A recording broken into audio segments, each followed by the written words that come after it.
RSI, or rapid sequence intubation. So this is someone who's failed BiPAP therapy or they didn't meet criteria at all, and it's time to intubate, right?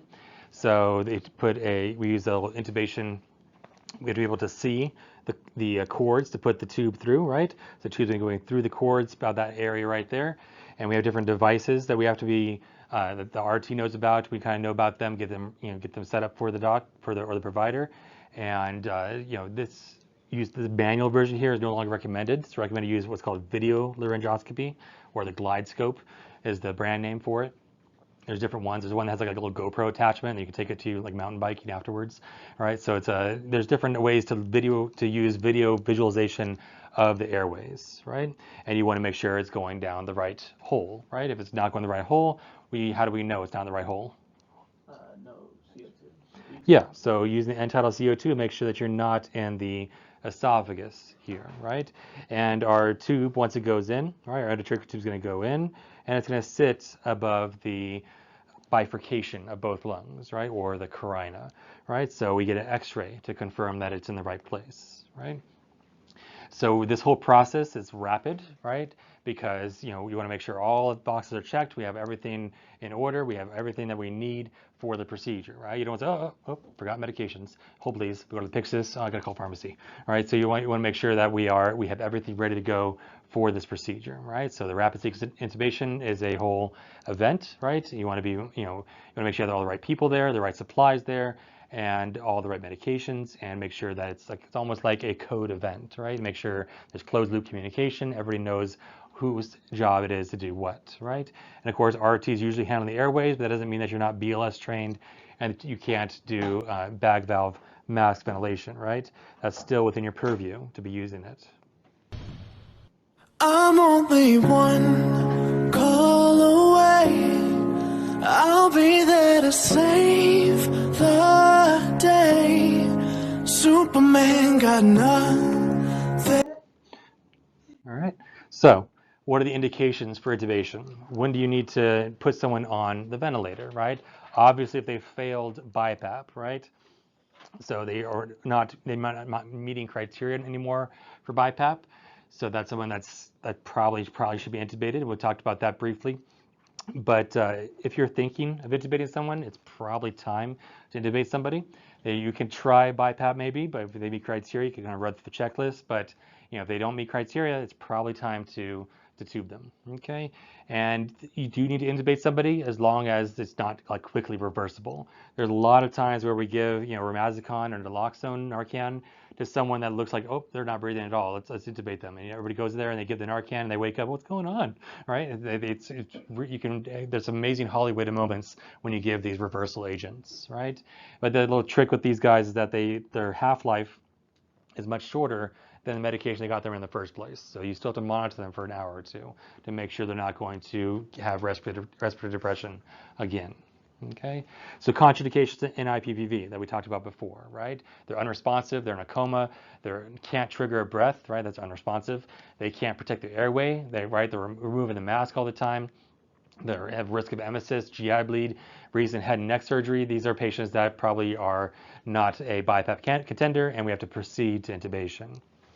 Okay, you want to give the most distressed patient a chance, even the COPD patient, pulmonary edema patient, like I mentioned, how beneficial it is, except if they have the contraindications again, right? They're apneic, they're altered, very altered.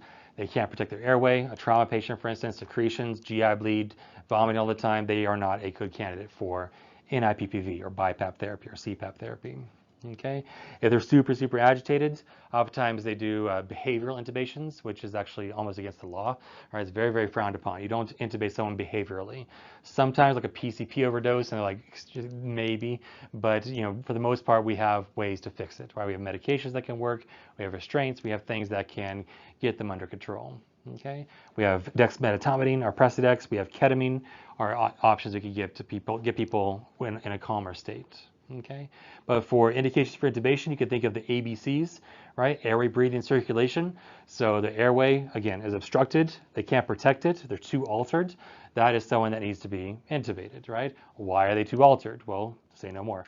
They are in the 50-50 club. They are not breathing well, right? Why are they not breathing well? It's either the PO2s in the 50s or the PCO2s in the 50s, if they're not a CO2 retainer, right?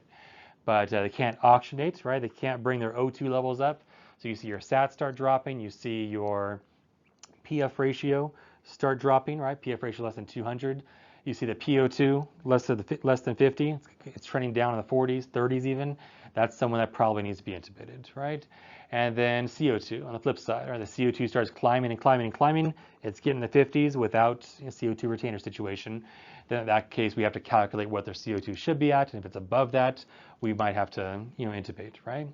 But definitely, either way, if their CO2 is a retainer or not, if their pH starts getting affected, the pH starts getting less than 725, the tidal volumes are only like 200, 225, less than 250, they probably need to be intubated at this point, right? And why might they have low tidal volumes? And it might be because of CNS disease, right? They might have a poor effort, a poor neuromuscular effort. They can't pull the volume, or their diaphragm down here cannot contract, right? It can't contract to make the pressure in the chest lower to draw volume into the chest, right? So they have neuromuscular dysfunction. And how do you measure that, right? You can't say, use the force, yeah. I feel like you can't bring your diaphragm down today, can you? Right? You can't get an X-ray, you can't get a CT to say someone has diaphragmatic problems, right? We can assess how much tidal volume they're getting, right? We can assess how, they might be able to pull a good tidal volume, a decent tidal volume, like 300, but we can see how much force can they pull into their chest, right? When you inspire, is that a negative force or a positive force? You inhale. As you inhale, it's a negative force. And guess what? You can measure that. It's called a negative inspiratory force, or a NIF, right? So to pull a good volume, like you or me right now, we're probably about negative 60. To pull a huge negative inspiratory force, and we can measure that with a little device here, right? A little NIF, right? RT goes around with it. They have in their back pocket. You got a little tool belt. Like, let me get your NIF right now, right? And they can say, oh, negative 50, you're good, right? But once you start getting less than or greater than, this is always fools people, right? It's greater than negative 20, right? Because if your bank account is negative 60 and you make it greater, that is, negative 20, 0, etc., right? Obviously, it can't be more than 0. You can't inhale positively, right? I don't know how that works, right? But anyways, if your negative inspiratory force is getting more and more positive, right?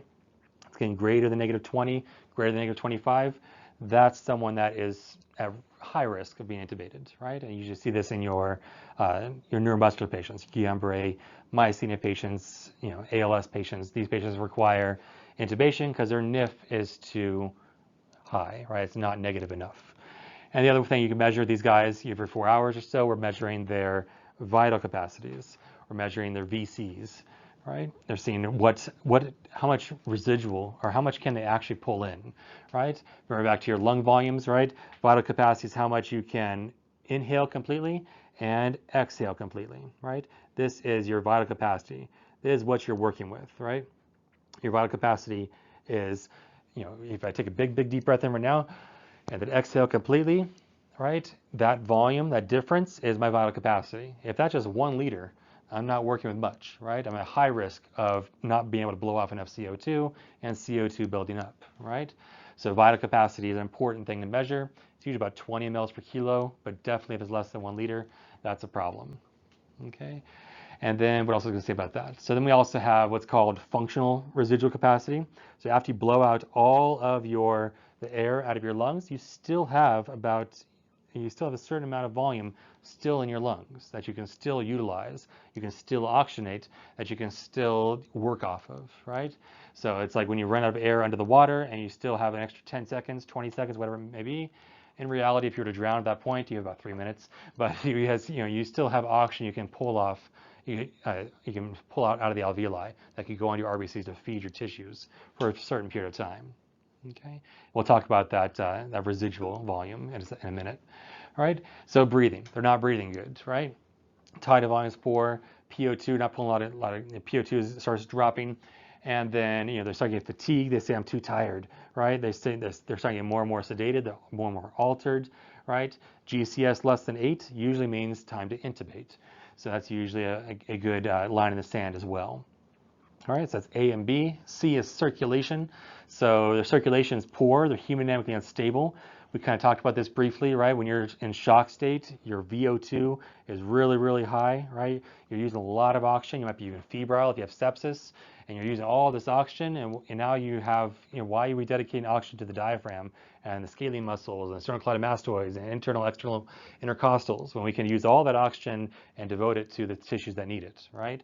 So we're going to take away all that when we intubate them and help them out.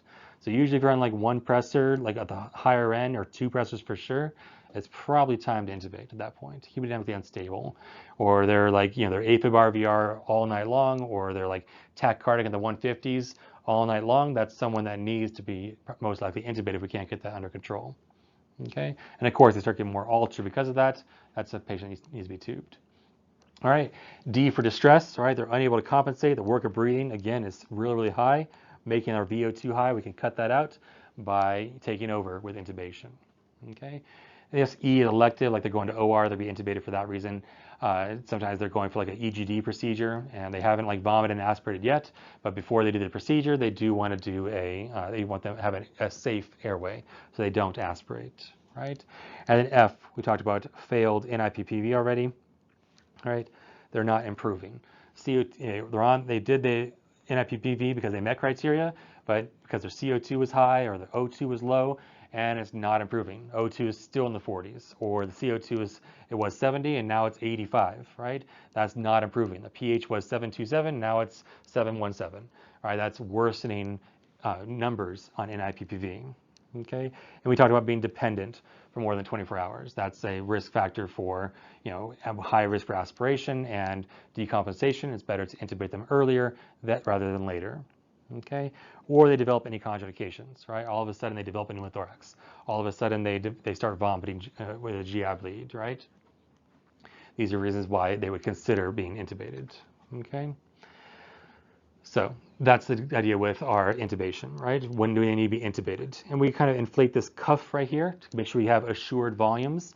Also, what's the other purpose of this cuff? Prevent secretion leaking. Yeah, secretions. You don't want secretions to get from the top of the lungs down into the base of the lungs. That's called a ventilator-associated pneumonia, right? We do all kinds of strategies to prevent that, which we'll talk about more next week. We'll kind of touch on a few of them.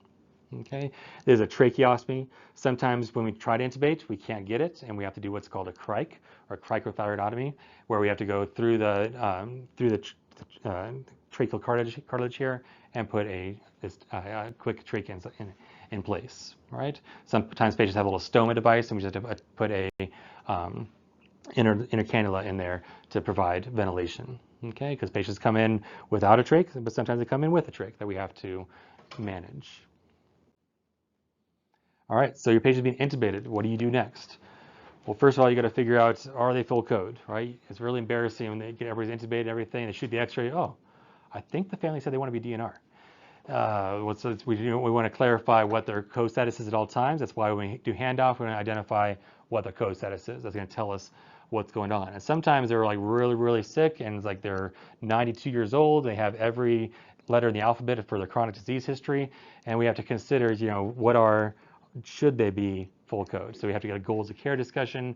We can, talk to them and say, hey, has the doctor talked to you about what's going on with grandma and what's happening? What do you understand? And then say, hey, let me get the provider on the phone to kind of discuss where we're headed right now, so we can have a little discussion if we need to intubate or not. Okay, because some patients have a much poorer outcome if you intubate them, such as who that we just talked about.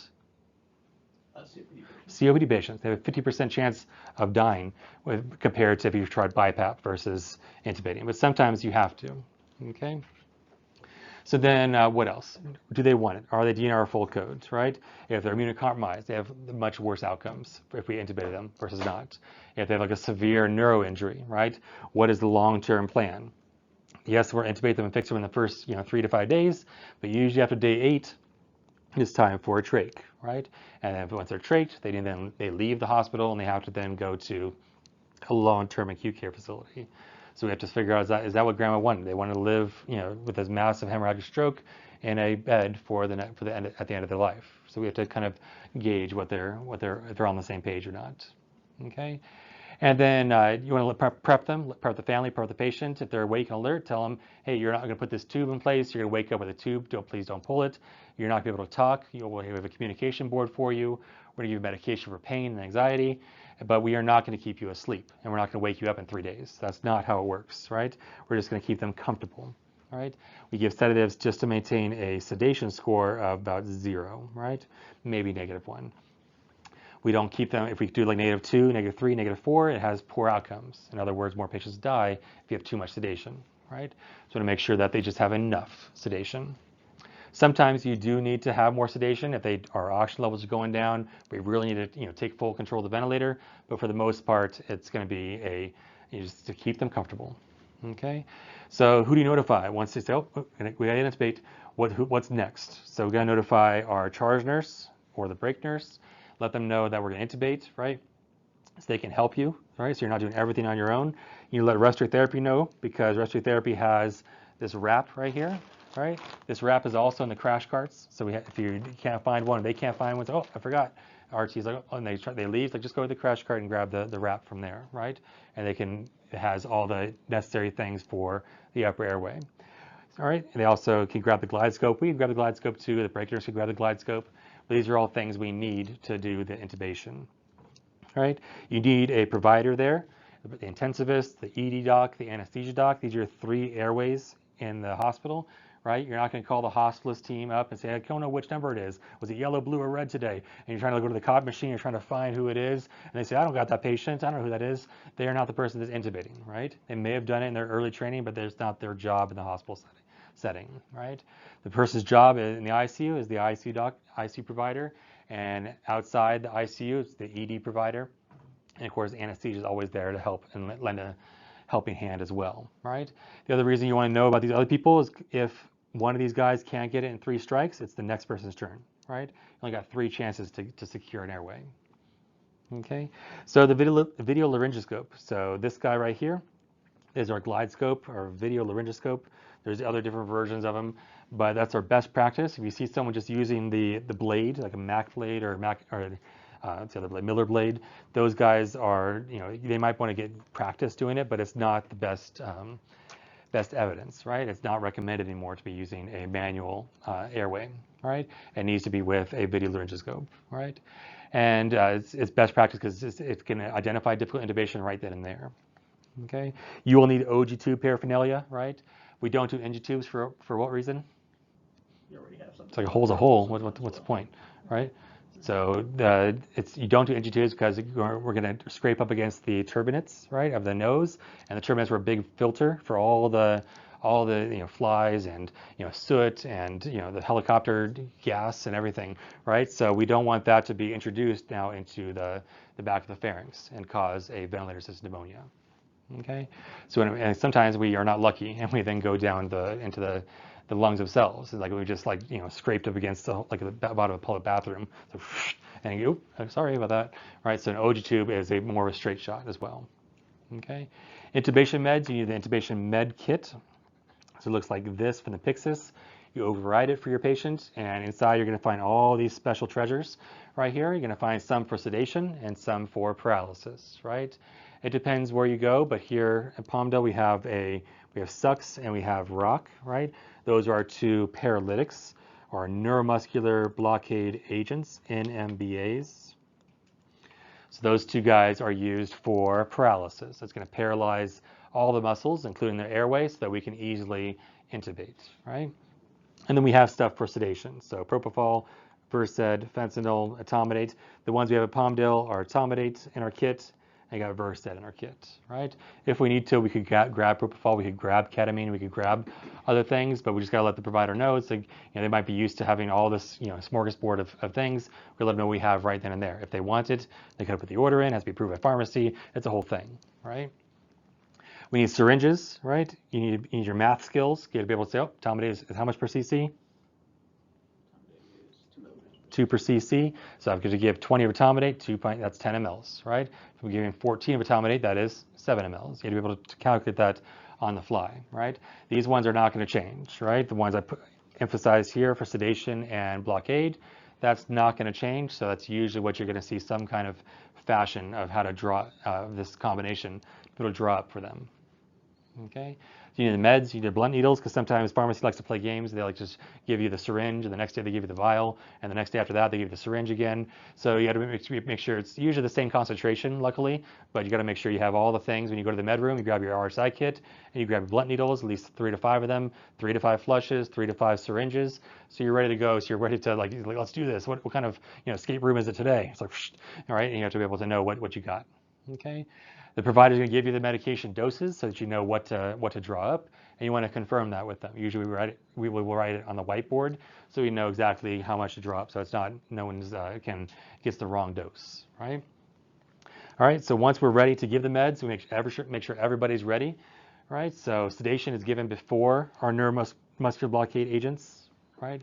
So it's just nice, right? You don't want to paralyze someone and then your IV goes bad and it's like, oh, I'm sorry.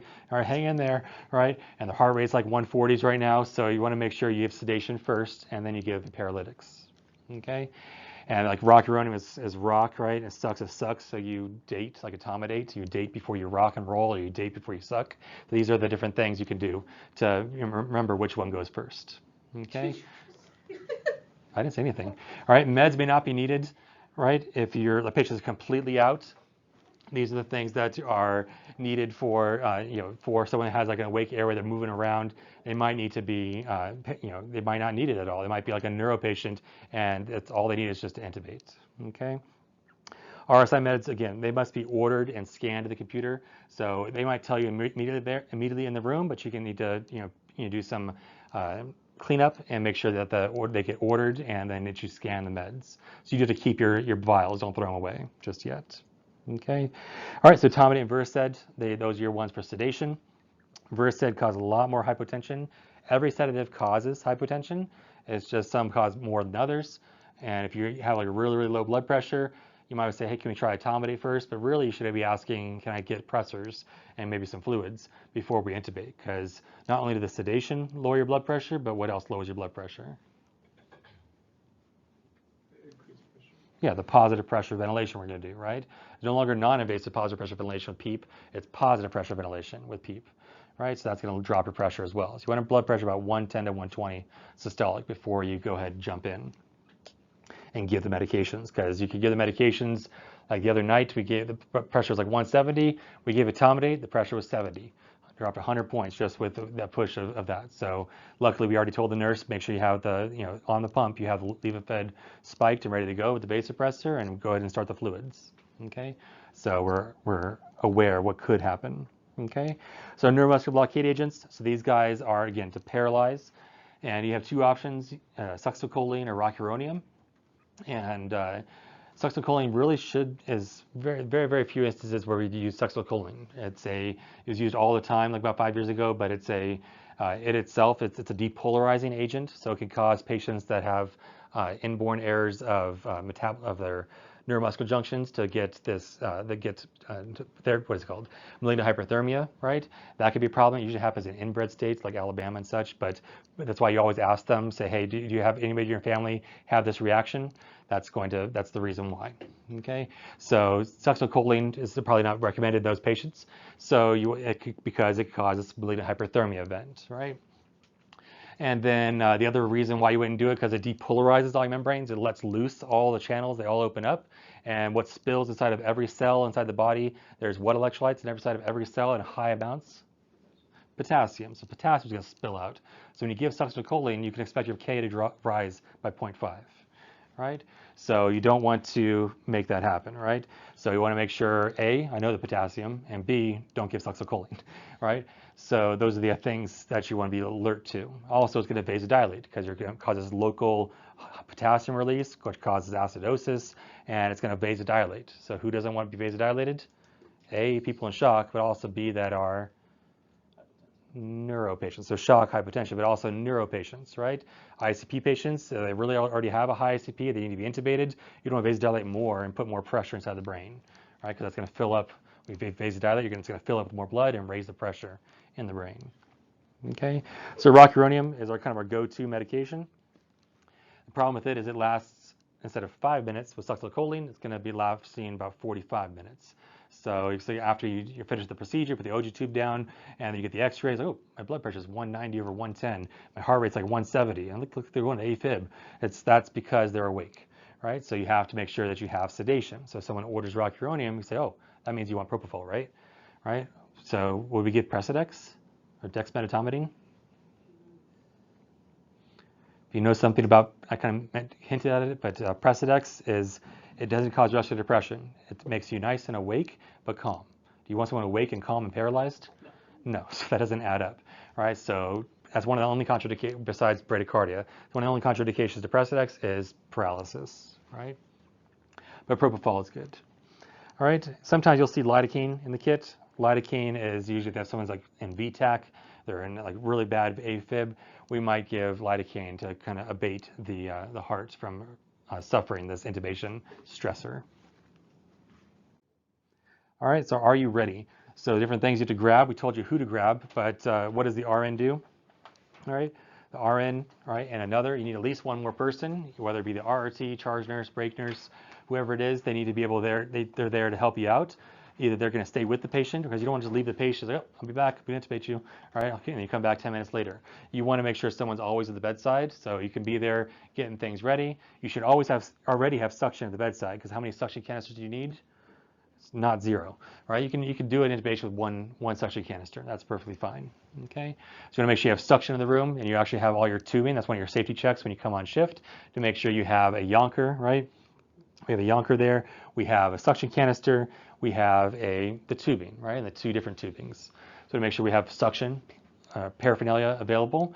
OG tube stuff, you can have your CNA grab that for you. That's perfectly fine. All right, meds. Now RNs have to go to the Pyxis and pull out the meds, right, for you, or they can watch the patient while you go grab some stuff. It's probably better for you to stick around though. Ambu bag should be in every room nowadays, right? So ambu bag should be there and hanging out at the door, and we bring it in, fire it up, and in there we make sure that we have there's a PEEP valve in there, which is important.